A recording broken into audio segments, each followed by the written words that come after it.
Tiwala ang pamunuan ng Light Rail Manila Corporation na makapag-ooperate na sa susunod na taon ang LRT-1 Cavite Extension Phase 1 Project. Kasabay ito ng ulat na nasa 94.1% na ang progress ng proyekto ngayong huling bahagi ng taon. Ayon kay LRMC President and CEO Juan F. Alonso, isa itong magandang tanda na malapit nang matamasa ng publiko ang tinatawag na era of modern railway experience. Oras na matapos ito, magiging mas kumbinyente na ang pagkukommute gamit ang tren kung saan 5 bagong istasyon ang madaragdag.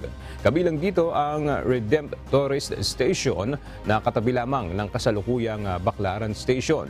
Magkakaroon na rin ng MIA Station, ang pinakamalapit sa airport, Asia World Station na konektado sa Parañaque Integrated Terminal Exchange, Ninoy Aquino Station at Dr. Santos Station.